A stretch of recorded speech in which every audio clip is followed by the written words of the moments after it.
Aquí realiza uno de los descubrimientos más importantes de la arqueología bíblica.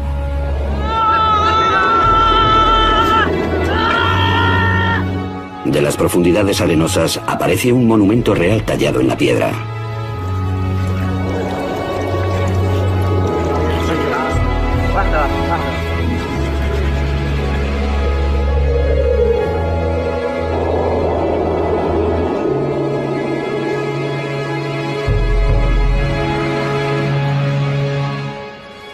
Es la llamada Estela de Menepta, hecha en honor del faraón Menepta, hijo de Ramsés el Grande. Hoy se encuentra en el Museo del Cairo. Esta estela es lo que los egipcios de la antigüedad habrían llamado una estela de la victoria, porque en ella se conmemora la victoria sobre pueblos extranjeros. La mayoría de esta inscripción jeroglífica celebra el triunfo de Menepta sobre Libia, su enemigo occidental. Pero casi como si fuera una adenda, en el espacio de 2 líneas se menciona la conquista de un pueblo al este de Egipto. El texto dice: Askelón ha sido hecho cautivo, Gezer ha sido hecho cautivo, Yanoam, en el norte del valle del Jordán, ha sido ocupado.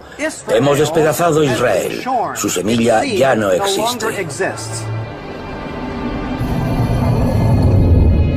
La historia demostró que la seguridad del faraón fue un error. Más que señalar su aniquilación, la estela de Menepta anuncia la entrada en la escena mundial de un pueblo llamado Israel. Esta prueba no tiene precio, porque demuestra la presencia de un grupo étnico llamado Israel en la meseta central del sur de Canaán. La fiable cronología egipcia proporciona la fecha de 1208 a.C.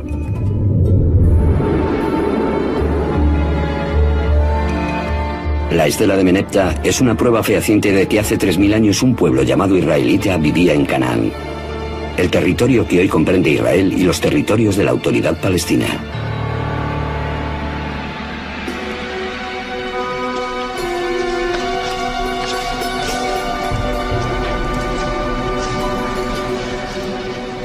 Los antiguos israelitas son célebres por las historias conocidas que relatan su historia. Abraham e Isaac, Moisés y los 10 mandamientos, David y Goliat.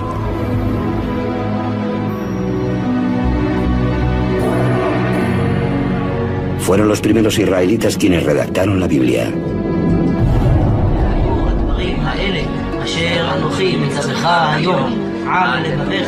A través de los textos de la Biblia hebrea, las creencias de los antiguos israelitas sobrevivieron hasta convertirse en el judaísmo, una de las religiones más antiguas practicadas en la tierra. Y fueron los judíos quienes dieron al mundo un legado impresionante: la creencia en un solo Dios.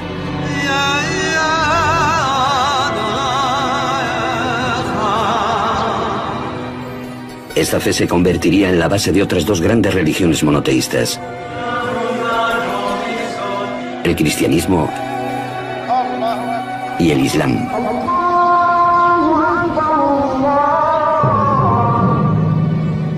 La Biblia hebrea, a menudo conocida como Antiguo Testamento, para diferenciarla del Nuevo Testamento, describe los acontecimientos del primer cristianismo y la creencia en un solo Dios, que son parte esencial de la cultura del mundo. Pero en la antigüedad, todos los pueblos, de los egipcios a los griegos, pasando por los babilonios, adoraban a muchos dioses, normalmente a través de ídolos.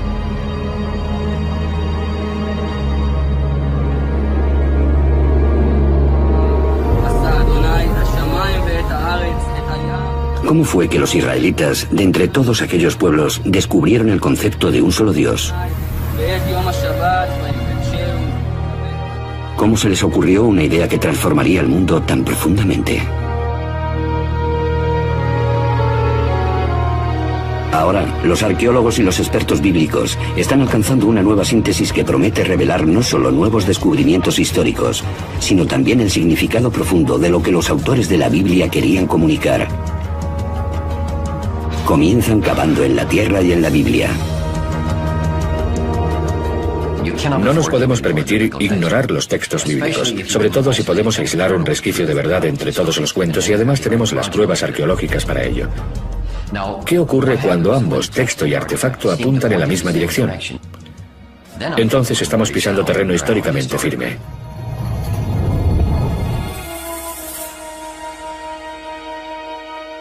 Los especialistas buscan las encrucijadas entre ciencia y escrituras.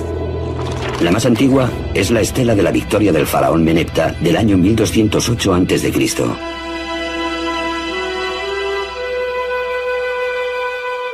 Tanto la estela como la Biblia ubican a un pueblo llamado los israelitas en las elevaciones de Canaán, una superficie que engloba a los actuales Israel y territorios de la autoridad palestina.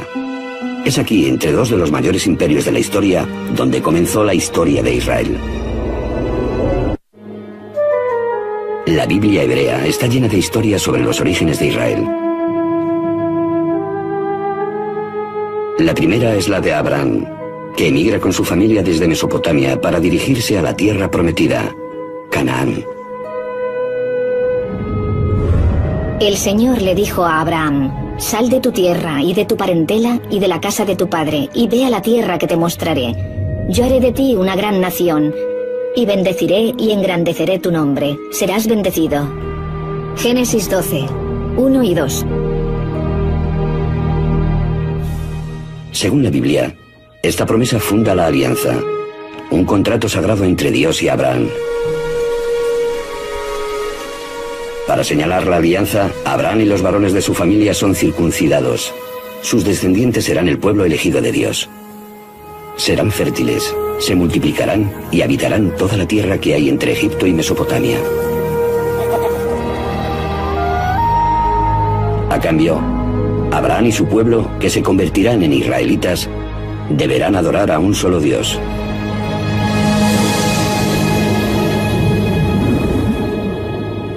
Esta idea es nueva, nadie la había tenido antes. En nuestro sentido, Dios no existe antes de Abraham. Hoy en día, es difícil apreciar la radicalidad que esta idea debería de haber supuesto en un mundo dominado por el politeísmo, la creencia en muchos dioses e ídolos. El relato de Abraham es parte del primer libro de la Biblia, el Génesis, como lo son el Arca de Noé y Adán y Eva. Aunque este libro comunique un mensaje potente, hasta la fecha no existen pruebas ni textos extrabíblicos que corroboren sus historias. Cuanto más te remontas en los textos bíblicos, más difícil resulta encontrar pruebas históricas. Los patriarcas datan del Génesis. La mayor parte del Génesis es una colección de mitos, historias inventadas, cosas así. Encontrar rastros históricos de esto es muy difícil. Esta ausencia de pruebas históricas ha llevado a los especialistas a enfocar de forma diferente la lectura de los relatos bíblicos. Los expertos miran más allá de nuestra noción moderna de realidad y ficción y se preguntan en primer lugar por qué se escribió la Biblia. Yahvé dijo a Moisés: consigna por escrito estas palabras, pues ellas contienen la alianza contigo y con Israel. Éxodo 34, 27. La creencia tradicional es que Moisés escribió los 5 primeros libros de la Biblia: el Génesis, la historia de la creación; el Éxodo, la liberación de la esclavitud y la llegada a la tierra prometida; el Levítico, el libro de los números; y el Deuteronomio, leyes morales y de observancia religiosa. Todavía se leen en nuestro tiempo, pues juntos forman la Torá, a menudo denominada como los 5 libros de Moisés. La idea de que Moisés había redactado personalmente los primeros 5 libros de la Biblia no encontró objeciones hasta el siglo XVII. Hubo algunas preguntas, por ejemplo, sobre la muerte y entierro de Moisés, descritos al final del Deuteronomio, el último libro de la Torá. Algunos rabinos dijeron que Moisés no podría haber escrito aquellas palabras porque estaba muerto y lo estaban enterrando. Si profundizamos en el texto, surgen todavía más discrepancias. Por ejemplo, ¿cuántas especies de animales introdujo Noé en el arca? Un texto dice que una pareja de cada animal. Otro sostiene que 7 parejas de los animales puros y solo 2 de los impuros. En un capítulo, la Biblia dice que el diluvio duró 40 días y 40 noches, pero en el siguiente se habla de 150 días. Para comprobar que las aguas han bajado, Noé suelta una paloma, pero en la frase anterior envía un cuervo. Hay 2 versiones distintas de la historia del diluvio mezcladas en la misma página.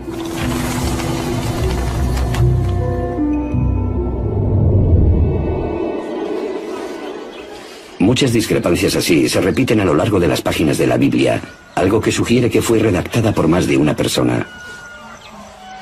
De hecho, en los 5 primeros libros de la Biblia, los especialistas han encontrado al menos 4 grupos diferentes de escribas a lo largo de cientos de años. Esta teoría se conoce como hipótesis documental. Una forma de contemplar la cuestión es como si la Biblia fuese una especie de antología compuesta en el transcurso de muchos siglos por personas diferentes que añadían cosas, eliminaban otras y así. Pero ¿cuándo comenzó el proceso de redacción de la Biblia?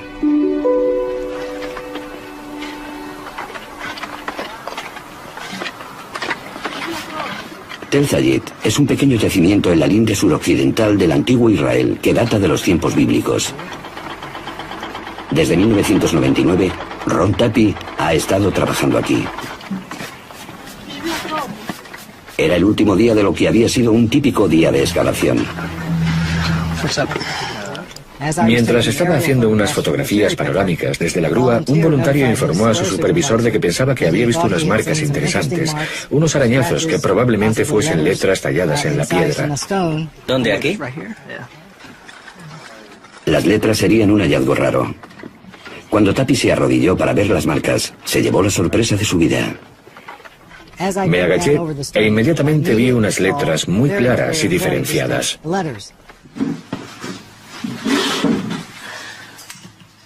Tapi desenterró la roca y la llevó a su laboratorio en un kibutz cercano.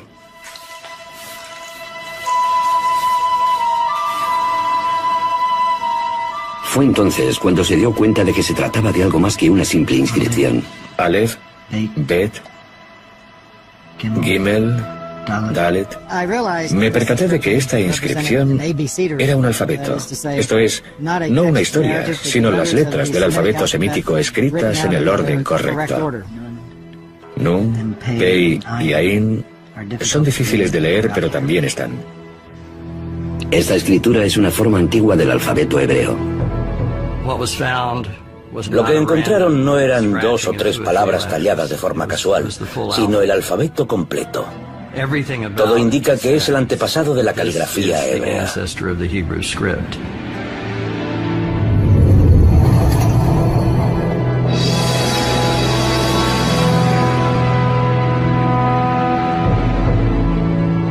El abecedario de Tel Zayit es el alfabeto hebreo más antiguo descubierto. Se remonta al año 1000 a.C., lo cual abre la posibilidad de que la redacción de la Biblia hebrea hubiese comenzado ya en esos años.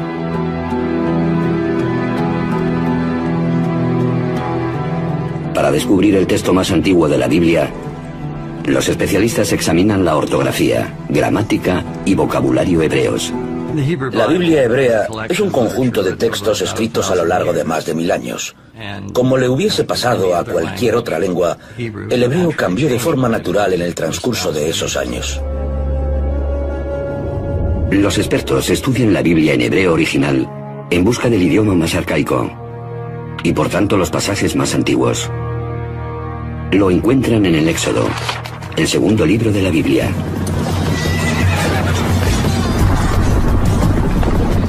Arrojó a los carros y al ejército del faraón al mar, y sus oficiales se ahogaron en el mar Rojo. Éxodo 15, 4. Este pasaje, conocido como la Canción del Mar, es el pasaje culminante del Éxodo.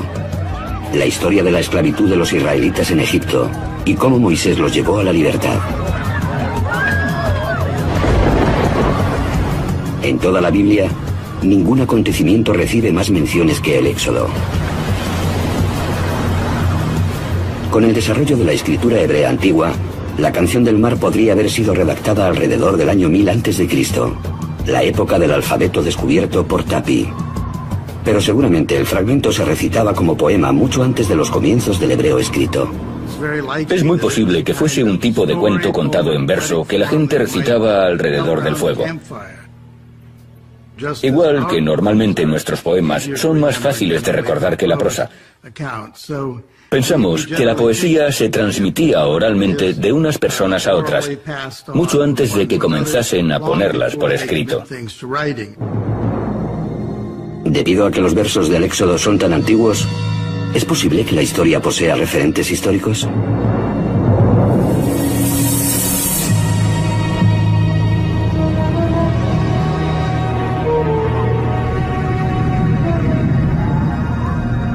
Aquí, en la parte oriental del delta del Nilo, en Egipto, en un paisaje surrealista de monumentos caídos y piedras arrumbadas, los arqueólogos han descubierto una ciudad perdida.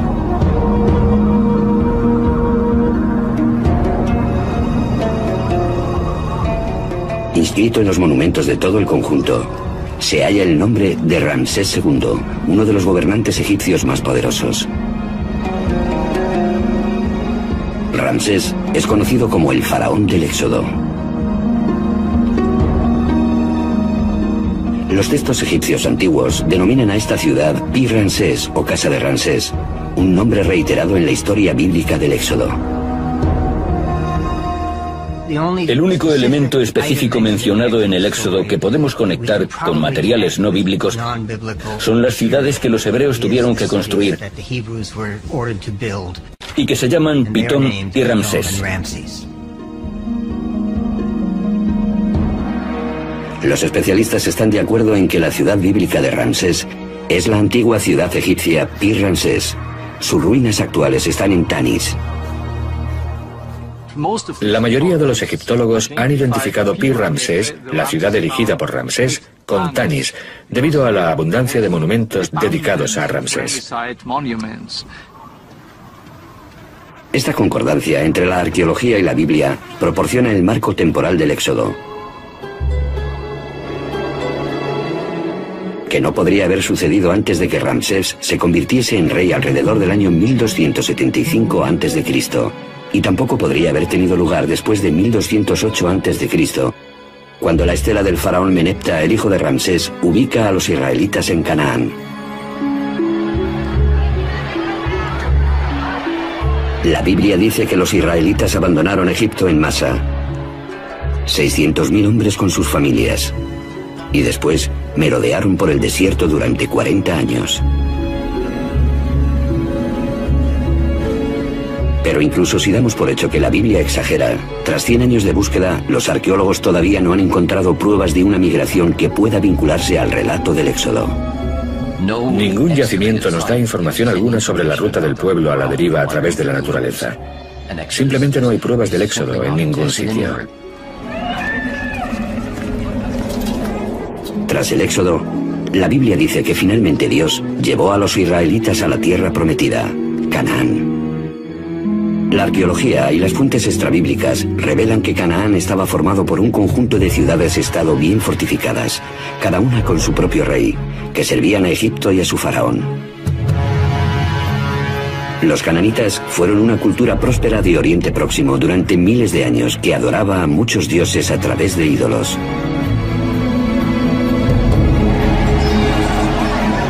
La Biblia cuenta cómo un nuevo líder, Josué, introduce a los israelitas en Canaán en una brutal campaña militar. Entonces el pueblo lanzó un fuerte grito y sonaron las trompetas. Al oír su sonido, el pueblo prorrumpió en un griterío ensordecedor y el muro se desplomó. Josué 6, 20. En la década de 1930, el arqueólogo británico John Garstin excavó en Jericó, la primera ciudad cananita en la campaña de Josué. Garstin descubrió pruebas claras de destrucción y declaró que había encontrado las murallas derribadas por Josué.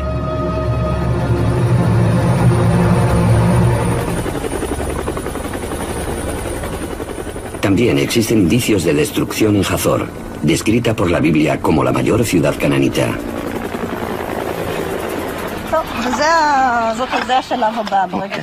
Hoy, en Hazor, hay excavaciones dirigidas por Amnon Ben-Tor, uno de los principales arqueólogos israelíes, y su discípula y codirectora Sharon Zuckerman. Estoy caminando en un pasillo situado entre dos salas del palacio cananita de los reyes de Hazor. Se pueden ver signos de destrucción por casi todas partes. Aquí se pueden ver piedras quemadas. Y lo que es más importante, las vemos partidas en 1 millón de fragmentos. Se necesita un calor tremendo para causar tanto daño. Este incendio fue, por decirlo así, la madre de todos los incendios. Entre las cenizas, Ben-Tor descubrió una estatua profanada. Seguramente el rey o el dios protector de Hazor. Las manos y la cabeza están cortadas, aparentemente por los conquistadores de la ciudad. El incendio marcó el final de la Hazor cananita. La primera pregunta es, ¿quién lo hizo? ¿Quién estaba por ahí en esos momentos? ¿Quién es el candidato? En primer lugar, los egipcios. Pero en ninguna de sus inscripciones de la época aparece Hazor. No mencionan haber hecho nada allí. ¿Podría haberlo hecho otra ciudad-estado cananita? Pero ¿quién tenía la fuerza suficiente para ello? ¿Quién nos queda? Los israelitas, los únicos que según sostiene su tradición lo hicieron. Así que digamos que los israelitas deben ser considerados responsables de la destrucción de Hazor a menos que se demuestre su inocencia. Hay otra ciudad-estado cananita que Josué y su ejército de israelitas reconocen haber destruido. Es Ai, y se ha descubierto en lo que ahora es territorio de la Autoridad Palestina en Cisjordania. Aquí, el arqueólogo Hani Nur el-Din y su equipo están encontrando las pruebas de una rica cultura cananita. Primero apareció un pueblo que se hizo ciudad y después construyeron un tipo de fortificación alrededor del asentamiento.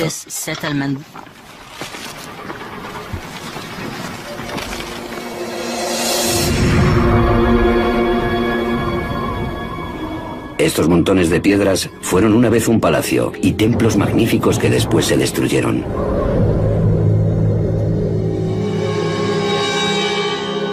Pero cuando los arqueólogos fechan la destrucción, encuentran que esta ocurrió alrededor del año 2200 a.C. La de Jericó data de 1500 a.C. y la de Hazor alrededor de 1250 a.C. Está claro que estas ciudades-estado no fueron destruidas en la misma época. Hay una diferencia de casi 1000 años. De hecho, de los 31 lugares que según la Biblia Josué conquistó, solo unos cuantos muestran signos de guerra. En la mayoría de estos lugares no hay pruebas de conflicto armado. También descubrieron que la mayor parte de las grandes localidades cananitas que se supone fueron destruidas por los israelitas, o bien no lo fueron o lo hicieron otros. Una sola gran invasión militar liderada por Josué no puede explicar cómo los israelitas llegaron a Canaán.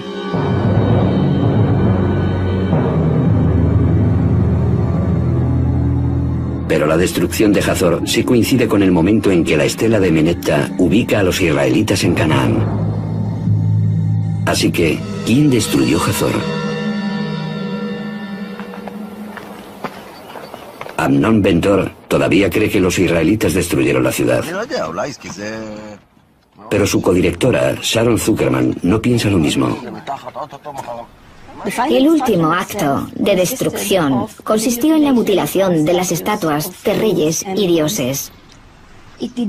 Pero no hay signos de guerra ni de lucha. No vemos armas en la calle, como en otras ciudades destruidas por extranjeros. Las excavaciones revelan que en Hazor había una capa social inferior de siervos, esclavos y plebe, y una superior formada por el rey y las élites ricas. En los grandes palacios de la élite de Hazor, Zuckerman encuentra zonas de abandono y desatención. Para los arqueólogos, estos signos indican una cultura en decadencia. una rebelión interna.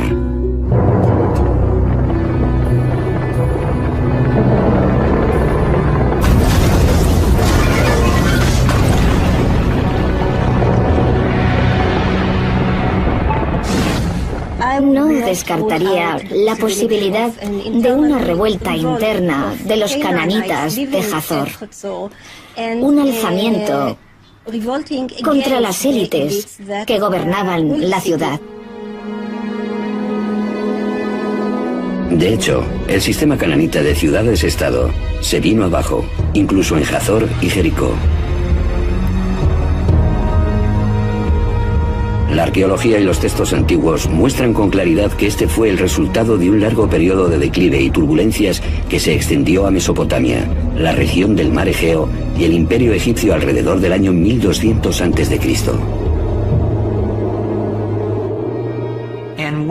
Y cuando las cosas se calmaron, pudimos ver lo que reemplazó este gran sistema de estados. Encontramos un número de pueblos nuevos que de repente llenan el vacío creado por la disolución del gran sistema de ciudades-estado. ¿Pueden los arqueólogos encontrar a los israelitas entre estos nuevos pueblos?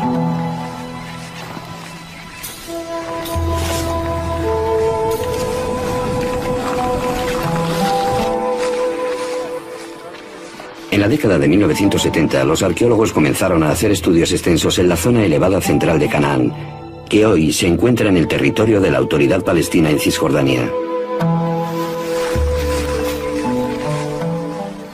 En aquellos tiempos yo enseñaba y solía llevar a los estudiantes a las colinas 2 veces a la semana. Cada día recorríamos entre 2 y 3 kilómetros cuadrados. Poco a poco cubrimos toda la zona. Israel Finkelstein y equipos de arqueólogos peinaron grandes zonas y recogieron todos los fragmentos de alfarería antigua que había sobre la superficie.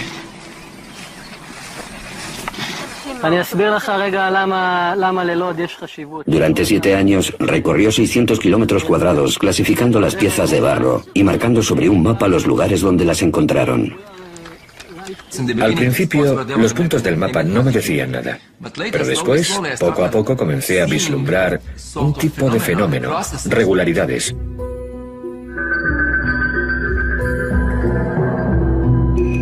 Al fechar la alfarería, Finkelstein descubrió que anteriormente al año 1200 a.C. había aproximadamente 25 asentamientos humanos.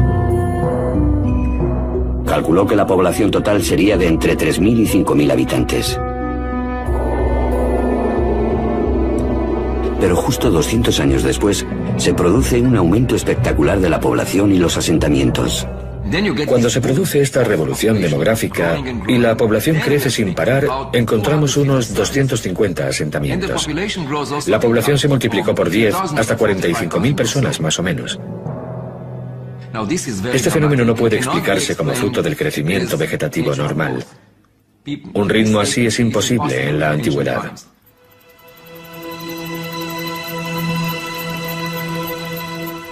Si no fue el crecimiento natural, tal vez estamos ante olas de pueblos dispersos que se asentaron en la zona tras la caída del sistema de ciudades-estado.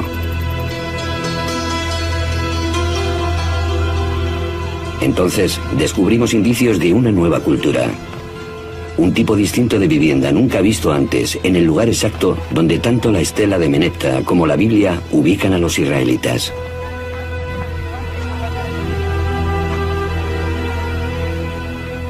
Los lugares donde aparece esta clase de casa coinciden con las zonas donde los israelitas vivían. Incluso a veces se las denomina casas israelitas o tipo de vivienda israelita. Parece que la gente que vivía en estas aldeas se organizaba en un tipo de sociedad más o menos igualitaria, porque no hay grandes construcciones arquitectónicas. Si te fijas en los hallazgos, son relativamente pobres. La alfarería es más bien mundana. No quiero ofender a los primeros pobladores o a los israelitas de la antigüedad, pero aquí hay muy poco arte. Curiosamente, esta alfarería rudimentaria encontrada en los nuevos pueblos israelitas es muy parecida a la de uso diario hallada en las ciudades cananitas anteriores como Hazor.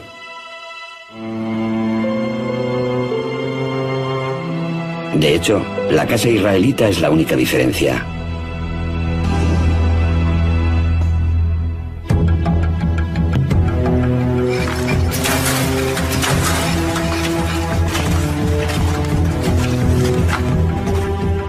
Estas grandes semejanzas han llevado a los principales arqueólogos a una asombrosa nueva conclusión sobre los orígenes de los israelitas antiguos. La idea es que la mayoría de los primeros israelitas fueron originalmente cananitas desplazados. Los israelitas estuvieron siempre en Israel. Eran nativos, pero pertenecían a diferentes grupos. Eran los desposeídos. Lo que estamos viendo es un movimiento de gentes, pero no una invasión de hordas armadas extranjeras. Más bien se trató de una revolución social y económica.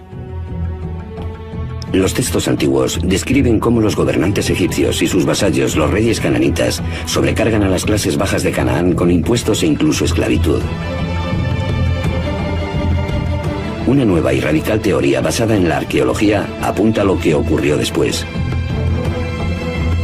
A medida que este sistema social opresivo decae, las familias y las tribus de siervos, esclavos y miembros de la plebe cananita aprovechan la oportunidad. Buscando una vida mejor, abandonan las viejas ciudades-estado y se dirigen a las colinas. Libres de la opresión de su pasado, se alzan en lugares nuevos como un pueblo nuevo, los israelitas.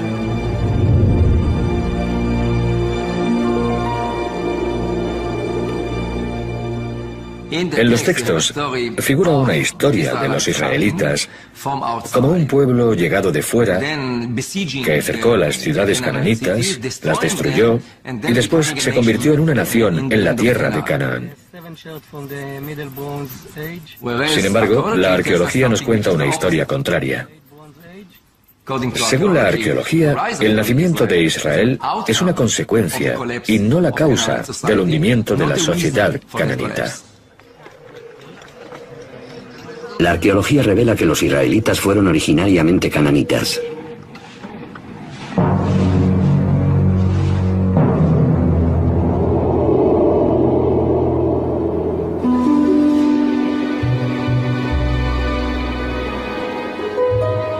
Entonces, ¿por qué la Biblia suele presentar a los israelitas como extranjeros en Canaán? El trayecto de Abraham desde Mesopotamia, la salida de Egipto y la llegada a la tierra prometida de los esclavos liderados por Moisés. Incluso la conquista de Canaán por Josué desde el exterior. La respuesta se puede hallar en su deseo de forjarse una identidad nueva y diferenciada. Como nos cuentan los psicólogos, la identidad se crea hablando de lo que uno no es, refiriéndose a los demás. A fin de averiguar quién soy, primero tengo que saber quién no soy. Lo que siempre falta en los pueblos israelitas son los grandes palacios y la artesanía extravagante asociadas a los monarcas y a las élites económicas de Canaán. A los israelitas no les gustaba el sistema cananita y se definían por oposición a él. Al no usar alfarería decorada, al no usar alfarería importada, desarrollaron una ideología de la simplicidad que marcó la diferencia entre ellos y los sistemas egipcio y cananita. Si los israelitas querían distanciarse de su pasado cananita, ¿qué mejor que crear una historia sobre su destrucción?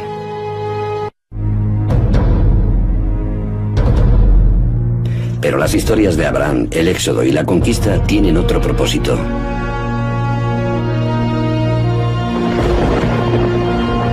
Son una conmemoración del poder de lo que la Biblia dice que es la mayor diferencia entre los israelitas y el resto de los pueblos: su Dios.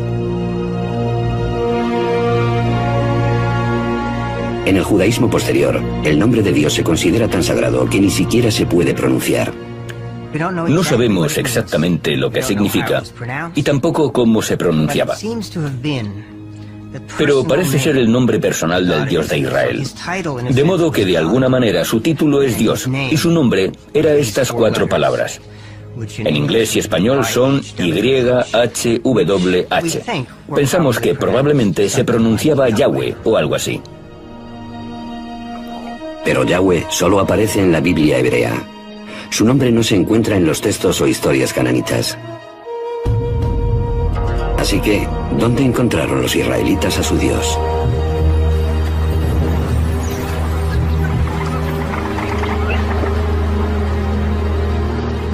La búsqueda de los orígenes de Yahweh lleva a los especialistas de vuelta al antiguo Egipto.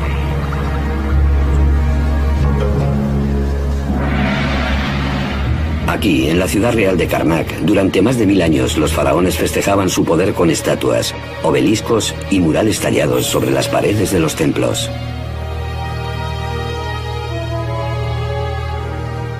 Aquí, en el muro septentrional de Karnak, encontramos unas escenas que narran las victorias y batallas de Seti I, el padre de Ramsés el Grande.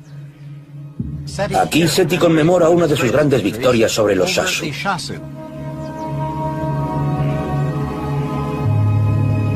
Los Shasu eran un pueblo que vivía en los desiertos del sur de Canaán, ahora en Jordania y en el norte de Arabia Saudí, en torno a la misma época en que aparecen los israelitas. Los textos egipcios dicen que uno de los lugares donde los Shasu vivían se llamaba YHW, probablemente pronunciado Yahu, seguramente el nombre de su dios protector. Ese nombre, Yahu, es extrañamente parecido a Yahweh, el nombre del dios israelita.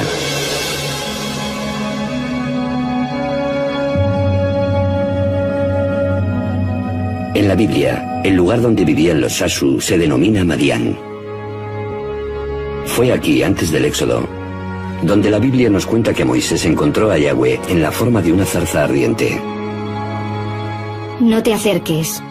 Quítate las sandalias de tus pies, porque el lugar en que estás es tierra sagrada. También dijo Dios a Moisés, esto dirás a los israelitas. Yahvé, el Dios de vuestros padres, el Dios de Abraham, el Dios de Isaac y el Dios de Jacob, me ha enviado a vosotros. Este es mi nombre para siempre y por él seré invocado de generación en generación. Éxodo 3, 5 y 15. Así que, de acuerdo con las fuentes egipcias, algo parecido al nombre Yahweh aparece en los alrededores de Madián. Y aquí tenemos a Moisés en Madián, y esta deidad se le aparece y revela que su nombre es Yahweh. Estas asombrosas conexiones están llevando a los expertos a reexaminar la historia del Éxodo.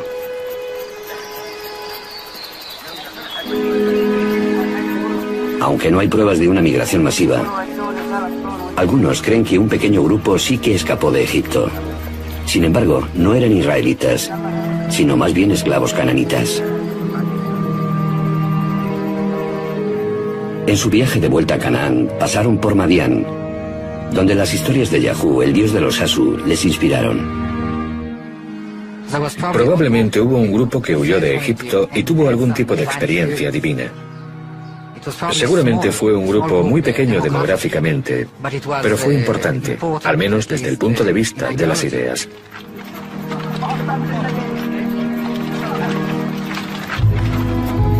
Siguieron hacia la comarca elevada en el centro de Canaán, donde se toparon con las tribus que habían huido de las ciudades-estado cananitas.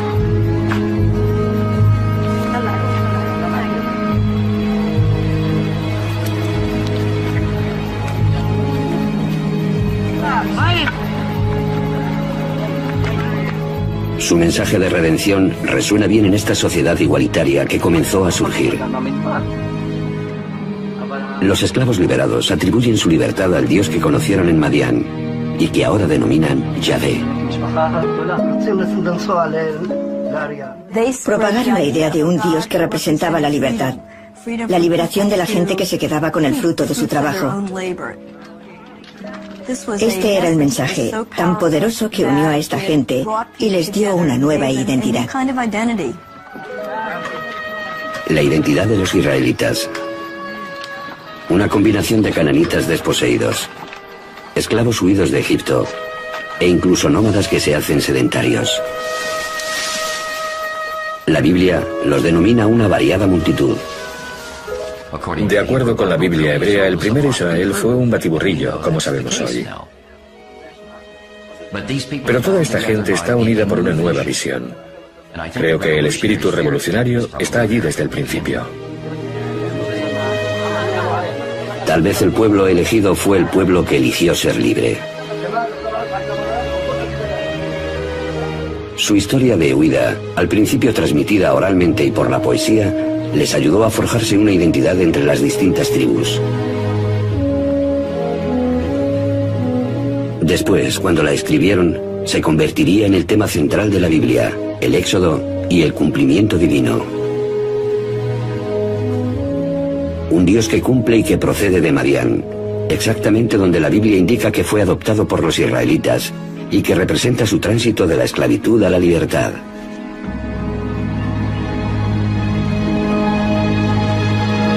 Entonces, ¿se halla aquí el inicio del monoteísmo?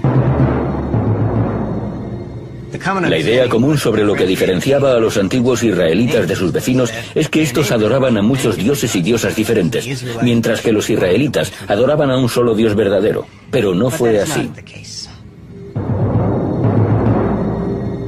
Esta figurita de un becerro, que seguramente representa a el dios principal dentro de las deidades cananitas, es uno de los miles de ídolos descubiertos en yacimientos arqueológicos israelitas. A menudo los israelitas adoraban a otros dioses. Tal vez se suponía que no debían hacerlo, pero lo hicieron. Así que al menos en la práctica muchos, si no todos los israelitas, eran politeístas. Según esta prueba arqueológica, el modelo bíblico del pueblo israelita monoteísta debe ser cuestionado.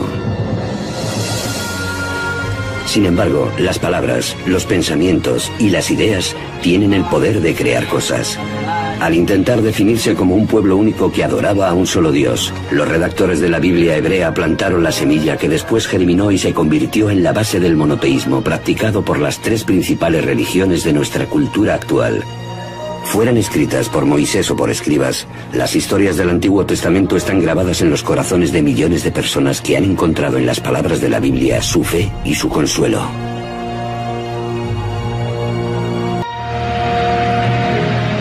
El debate entre la comunidad científica y los estudiosos de la religión prosigue. Muchos creen la hipótesis documental, que el Antiguo Testamento tuvo muchos autores, lo cual descarta a Moisés como la única fuente. Y puesto que no existen pruebas históricas de su vida, algunos incluso se preguntan si Moisés existió. Sin embargo, hay algunos personajes bíblicos que podrían haber dejado una huella rastreable. Alrededor del año 1000 a.C. apareció uno de estos personajes inmortales capaz de unir a las 12 tribus de Israel contra un nuevo y poderoso enemigo. David metió la mano en su bolsa, sacó de ella una piedra y la arrojó con la honda, hiriendo al filisteo en la frente. La piedra se le clavó en la frente y cayó de bruces contra el suelo. Primer libro de Samuel, 17:49. De todos los nombres del Antiguo Testamento, ninguno aparece con más frecuencia que David. Las escrituras dicen que David creó un reino que se extendió desde Egipto a Mesopotamia. Convirtió Jerusalén en su capital real y forjó una nueva alianza con Dios, conocido como Yahvé, que prometió a David que él y sus descendientes gobernarían la tierra para siempre. Salomón, el hijo de David, construyó un templo donde Yahvé, ahora el Dios de la nación de Israel, moraría por toda la eternidad. Es el reino de David y Salomón, una nación unida bajo el mismo Dios, según reza la Biblia. Hoy en día algunos escépticos arguyen que no hubo nada parecido a una monarquía unificada. Sostienen que es una invención bíblica posterior, especialmente de los especialistas modernos. Es decir, que David no existió. Como un revisionista bíblico afirma, David no fue más real que el rey Arturo. Pero entonces, en 1993, un sorprendente descubrimiento arrojó nueva luz sobre quien la Biblia llama el más grande rey de Israel. Gil Atub estaba terminando un trabajo de campo con un ayudante en Tel Dan, una excavación bíblica en el norte del actual Israel. A cargo de la excavación estaba el célebre arqueólogo israelí Abraham Biran. El día terminaba y Cook estaba tomando sus últimas medidas cuando oyó un grito desde abajo. Era Biran con su potente voz gritando: «Gila, vámonos». Y yo le hice un gesto con la mano y seguí trabajando. Tras una segunda llamada de Virán, Cook le dijo a su ayudante que la bajase y comenzó a descender la colina. Llego allí, tiro el bolso y la pizarra y preparo mis cosas. Pero algo le llamó la atención. Una piedra con lo que parecía arañazos, aunque en realidad se trataba de una inscripción antigua. Esta vez fue ella quien llamó a Virán a gritos. La miró, después me miró a mí y dijo: Dios mío. Cook había encontrado un fragmento de una estela de la Victoria escrita en arameo, una lengua antigua muy similar al hebreo. Hecha por orden del rey de Damasco o de uno de sus generales, la piedra conmemora la conquista de Israel. Maté a poderosos monarcas al mando de miles de carros y jinetes. Maté al rey de la casa de David.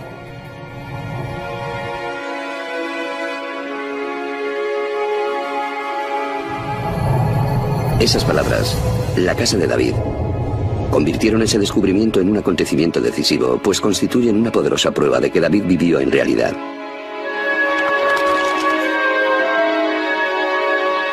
Al contrario que el Génesis, las historias de los reyes de Israel se alejan de la narrativa bíblica legendaria y se adentran en la historia.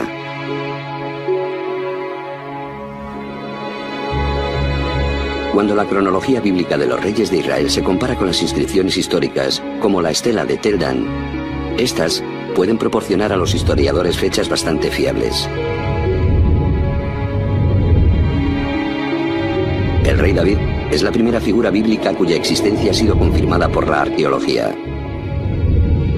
La mayoría de los expertos coinciden en que vivió en torno al año 1000 a.C., el siglo X antes de la era cristiana. ¿Será que algunas partes de la Biblia se escribieron durante su reinado? El primer alfabeto hebreo descubierto por Ron Tapi, tallado en una piedra en Tel Zayit, nos ofrece una pista atrayente. La piedra se talló con este alfabeto y después se usó para levantar un muro. La estructura fue destruida por un incendio a finales del siglo X a.C. El hallazgo es incluso más importante porque Tel Zayit es un remanso situado en las lindes del reino de David. Si había un escriba que pudiese escribir este alfabeto en un lugar tan lejano, en los parajes de la linde occidental más remota del reino, si había un escriba que fuese capaz de hacer algo así, eso significa que en la capital del reino hubo otros y mucho más refinados. ¿Pudieron estos escribas vivir en la corte del rey David y de su hijo Salomón? ¿Pudieron ser los primeros redactores de la Biblia?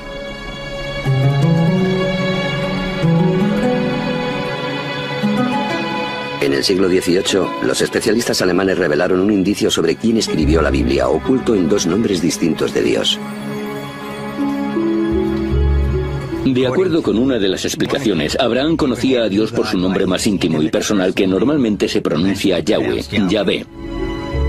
Los pasajes con el nombre de Yahvé, que en alemán se escribe con una J, se conocen por los expertos como J. Pero según otros, Abraham conocía a Dios simplemente por la palabra hebrea más usada para referirse a Dios, Elohim. Así, los dos redactores se denominaron E por Elohim y J por Yahvé, probablemente basándose en poemas y canciones transmitidos de generación en generación. Ambos escribieron una versión del remoto pasado de Israel. Las historias de Abraham en la tierra prometida, Moisés y el Éxodo. De estas dos fuentes, la más antigua es la que conocemos como J, que muchos expertos fechan en los años de David y Salomón. Debido a que el contexto de la versión de los Hechos según J es la zona alrededor de Jerusalén, es probable que el escritor viviese allí, tal vez en las cortes reales de David y Salomón. Durante más de 100 años, los arqueólogos han estado buscando pruebas del reino de David en Jerusalén. Una arqueóloga israelí, Eilat Nazar, estuvo excavando en la parte más vieja de la ciudad, lo que hoy en día se conoce como Ciudad de David.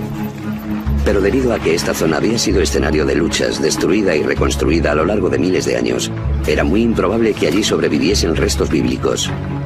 Pero entonces comenzaron a aparecer grandes muros de 3, 5 metros de grosor que iban en todas las direcciones, desde el este 30 metros hacia el oeste sin fin. Unos muros así de grandes solo pueden ser parte de un edificio enorme. Masar cree que las excavaciones que ha realizado hasta la fecha constituyen solamente el 20% del tamaño total de la construcción. Una estructura tan descomunal demuestra centralización y capacidad constructora. Solo puede ser una estructura real. Este enorme complejo puede probar la existencia de un reino, pero ¿se trata del reino de David?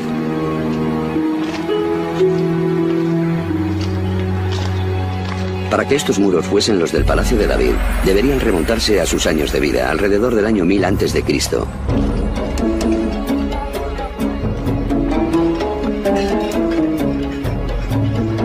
El problema es que los muros de piedra no pueden ser fechados por sí mismos. Los arqueólogos bíblicos datan las ruinas basándose en la alfarería que encuentran junto a ellas.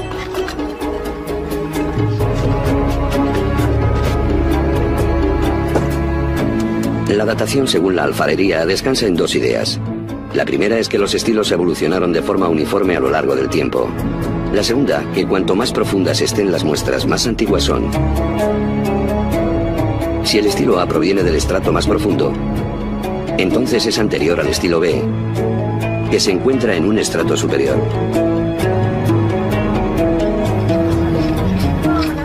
Al analizar la alfarería en excavaciones bien estratificadas, los arqueólogos pueden crear lo que llaman una cronología relativa.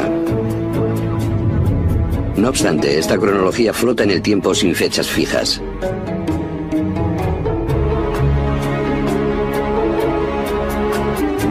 Para fijarla, William Foxwell Albright, considerado el padre de la arqueología, usa acontecimientos tanto de la Biblia como de los textos egipcios y mesopotámicos para asignar fechas a los distintos estilos de alfarería. La cronología de Albright, ligeramente modificada, es lo que Masar usa para fechar este gigantesco edificio, y lo que la mayoría de los arqueólogos usan hoy en día. ¿Ha descubierto Masar el Palacio de David? Las pruebas se acumulan. El edificio es enorme y está ubicado en un lugar prominente de la parte más antigua de Jerusalén. Y según la cronología de Albright, los objetos de barro se remontan al siglo X a.C., los años del rey David.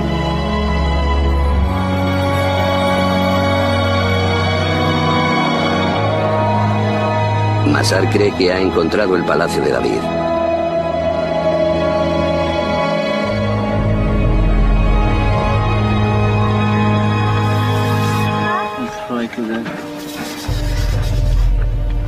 Pero tanto las pruebas como la existencia del mismo reino descansan en la datación de unos fragmentos de alfarería. En la actualidad disponemos de un método más científico que no depende de la Biblia, tal como el de Albright, y que además data las piezas de alfarería de forma fija. Es el método de datación por radiocarbono, una especialidad de Elisabetta Boretto del Instituto Weizmann.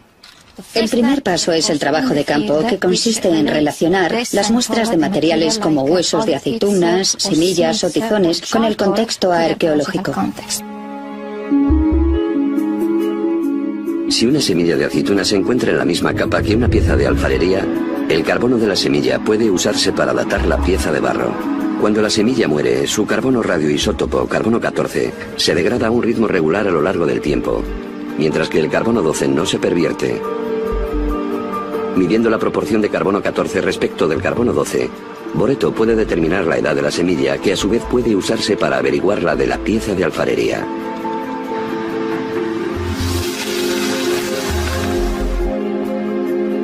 Sus muestras de carbono permiten fechar la pieza Albright, que la mayoría de los arqueólogos asocian a los tiempos de David y Salomón, unos 75 años más tarde.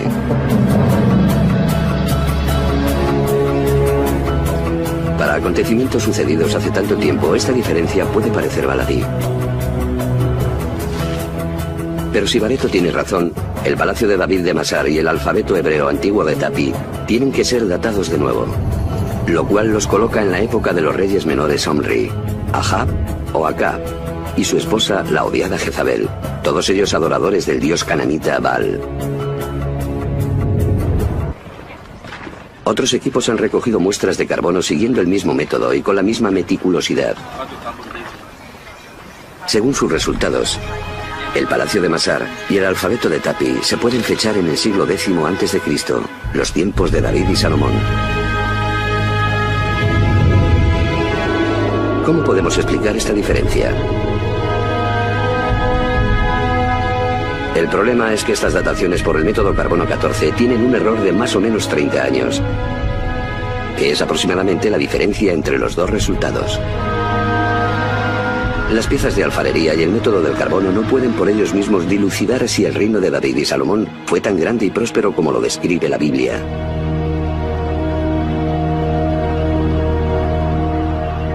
Por suerte, la Biblia ofrece pistas de otros lugares en los que se puede excavar para encontrar pruebas de la existencia del reino. La Biblia asegura que David conquistó el reino y que su hijo Salomón fue el gran constructor. Esa fue la razón de la leva que el rey Salomón impuso para construir la casa del Señor, su propia casa. El terraplén, el muro de Jerusalén, Hazor, Megiddo y Gezer. Primer libro de los Reyes 9:15.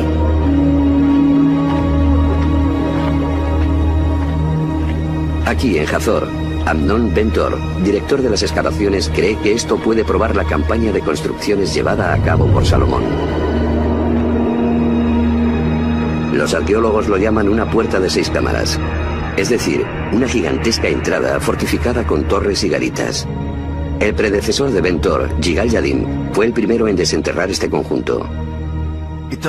Resultó ser una puerta con 6 cámaras. E inmediatamente Yadim recordó una puerta muy parecida excavada en Gezer.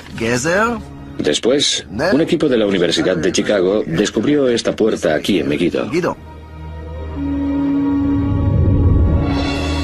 Asombrado por el parecido entre estas 3 puertas, Yadim recordó el pasaje de la Biblia. Aquí tenemos una conexión maravillosa entre el fragmento bíblico y su manifestación arqueológica. 3 puertas monumentales, todas diseñadas según el mismo plan, podrían ser prueba no solo de prosperidad, sino de la existencia de una autoridad central. A través de los años, los israelitas habían estado divididos en tribus y después en reinos de norte a sur. La ubicación de estas puertas, sorprendentemente semejantes en ambas zonas, indican que hubo una sola autoridad de gobierno en todo el país.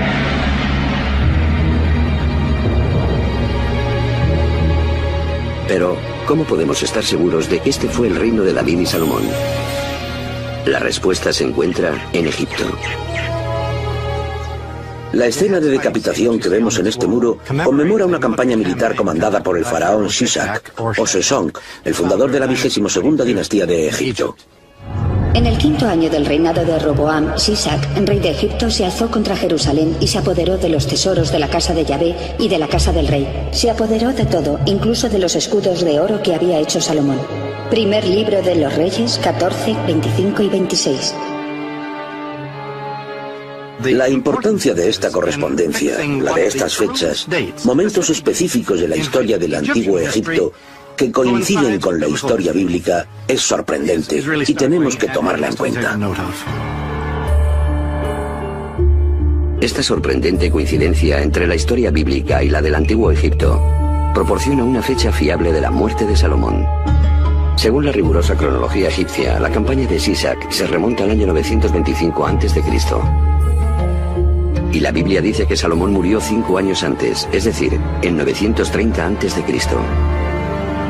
Esto es una prueba más de que David y Salomón vivieron en el siglo X a.C.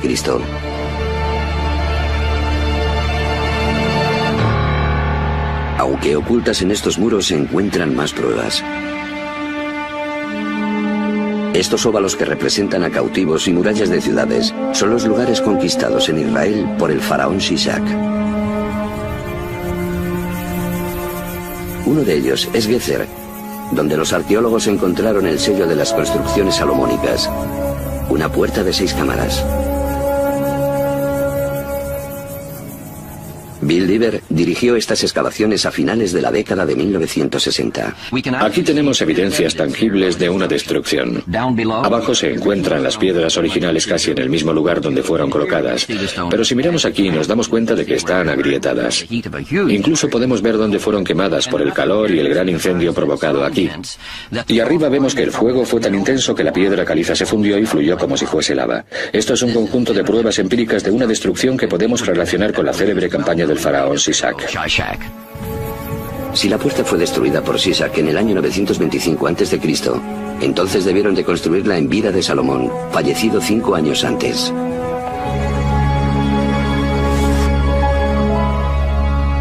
Aunque una minoría de arqueólogos sigue estando en desacuerdo, esta coherencia entre la Biblia, la cronología egipcia y las puertas de Salomón constituyen una prueba poderosa de que en tiempos de David y Salomón hubo un gran reino que se extendió por todo Israel, norte y sur, y cuya capital fue Jerusalén.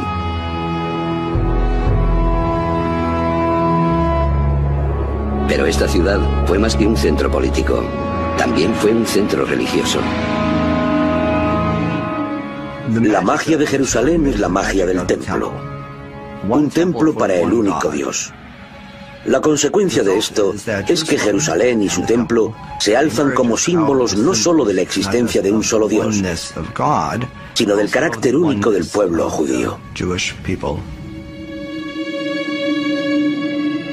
La religiosidad de los antiguos israelitas se asemeja poco al judaísmo actual. En aquellos tiempos todo giraba en torno al templo, construido por Salomón, hijo de David, y considerado la joya terrenal de Yahvé. Para entender cómo adoraban a su Dios los israelitas de la antigüedad, los expertos deben averiguar cómo era el templo y cómo funcionaba. Pero aunque los arqueólogos saben dónde deben estar los restos, es imposible excavar allí, porque es la sede del tercer lugar más santo del Islam, la cúpula de la roca y la mezquita de Al-Aqsa. Ni una sola piedra del templo de Salomón ha sido desenterrada, aunque la Biblia ofrece una descripción muy detallada del edificio. La casa que el rey Salomón construyó para el Señor tenía 30 metros de largo, 20 de ancho y 15 de alto. En el santuario interior hizo 2 querubines. Cada uno medía 5 metros de altura, y ambos estaban revestidos de oro. Primer libro de los Reyes 6, 2, 23 y 28. La descripción de la Biblia sugiere cómo fue el plano del templo de Salomón, muy parecido a los de los templos construidos por los pueblos politeístas vecinos. El más similar es uno situado a cientos de kilómetros al norte de Jerusalén, Ain Dara, en la actualidad Siria. Ambos poseen dimensiones parecidas y la misma planta. Los dos templos están custodiados por esfinges y querubines, como los llama la Biblia. La peculiaridad del templo de Ain Dara son las enormes huellas del dios que lo habitaba, las cuales marcan sus pasos hacia el trono que se halla en el santuario interior. Si tomamos la información sobre el templo de Salomón, que se halla en el libro de los Reyes, y la comparamos con el templo de Ain Dara, tenemos una imagen bastante buena de su aspecto en la época de Salomón.